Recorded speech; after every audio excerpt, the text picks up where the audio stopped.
Hey, my name is Caleb Backer of Team Vanadium, and I'm doing the screencast for Deliverable 2 of our group project. So in this first part, we kind of just have our first deliverable content.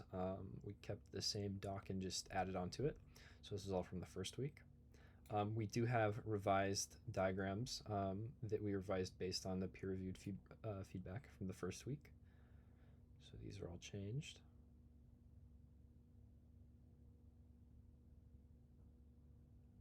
All right, so for the week 2 deliverable for our team reflection, our progress was really good.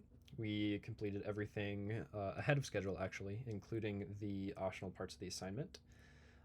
We improved on our time management and communication. We managed to get more of the team in meetings consistently and was able to get more work done then.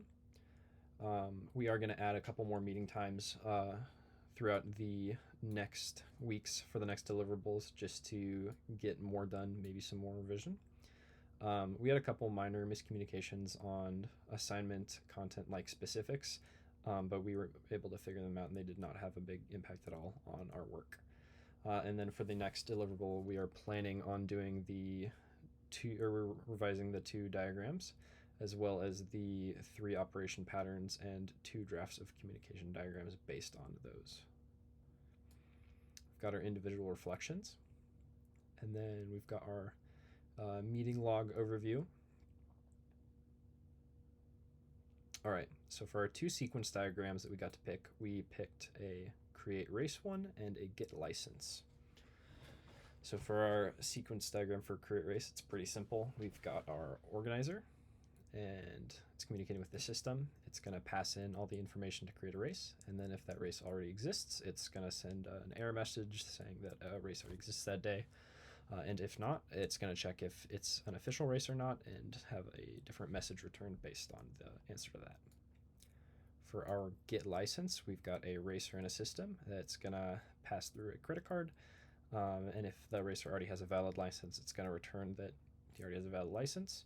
And then if the credit card is invalid, you're going to get an error message, and otherwise the license will be successfully purchased. We've got our activity diagram for sign up for race right here. So we've got all of our different cases.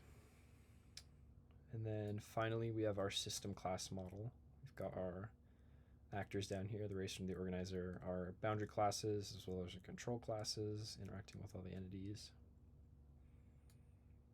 We've got 2 separate personas. This first one is for a cyclist.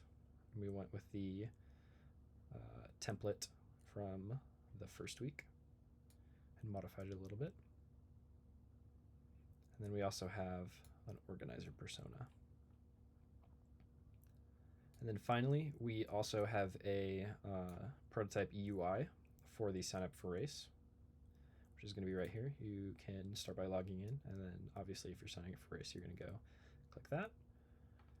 You're going to search by race ID, and then if the participant limit for that race has been met, you're going to get an error message. It's going to tell you to go back and try a different race. And if not, you're going to say, or it's going to say that you are successfully registered for the race. All right, that is all we've got for this second deliverable. Thank you for watching.